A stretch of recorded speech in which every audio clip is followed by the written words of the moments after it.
Magdadala ito ng maraming pera, kasaganahan sa buhay po ninyo. Matapos nyo po itong gawin, ay huwag ka na magtaka na ikaw po ay magsusunod-sunod ang mga blessing na darating. Huwag ka na magtaka na maraming pera ang darating sa inyo. At basta sasabayan nyo palalo ng sipag at tiyaga ha. Dahil ito po ay isa sa mga sikreto para mas maging masagana ang pamumuhay ninyo at ng inyong buong pamilya. Pwede mo itong i-share sa mga anak ninyo or kaya sa mga kilala ninyo. Pero wag nyo na sasabihin na kayo ay gumawa din kasi minsan may mga kumukontra. Ngayon po mga bossing ko, kailangan nyo lamang po ng piso. Kailangan nyo ng barya ng silver. Kasi ang barya, ang bilog, nagtatawag yan ng pera. At ang silver, nagtataboy ng malas. Tapos, ito naman, cinnamon po ito, cinnamon powder.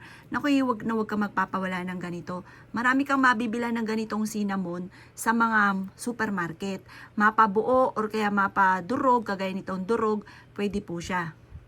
Ngayon, marami ka rin mabibila ng ganito sa mga online. Ito po, proven po ito mga bossing ko ha. Basta pag ginawa nyo to, naniniwala ka.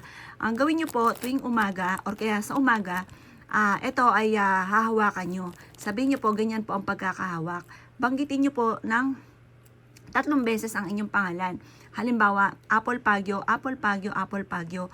Magkakaroon ka ng maraming pera. Magiging masagana ang pamumuhay ninyo. Pwede nyo rin banggitin ang lahat ng miyembro ng pamilya. Magkakaroon ako ng maraming pera. Buong pamilya namin ay hindi mahihirapan tungkol sa usapin ng pera. Maraming pera ang darating sa akin. At pagkatapos, ibilad nyo to sa sinag ng araw. Pagkatapos nyo siyang ibilad na kahit mga 5 minutes lamang, ito po ay ilalagay nyo siya dito. Yan. Tapos, mag-wish ka po muli. Maraming pera ang darating sa akin. Kailanman hindi na ako mauubusan ng pera. Siksik-liglig at umapot. Maraming pera ang darating sa akin. Ito po ay ilalagay nyo lagi sa bag po ninyo. Ilalagay nyo po ito sa wallet ninyo or kaya sa bulsa po ninyo. Kasi minsan tamad po tayo magdala ng bag, ay di sa bulsa nyo po siya ilalagay. Basta lagi siyang dadalhin kahit saan kayo magtungo.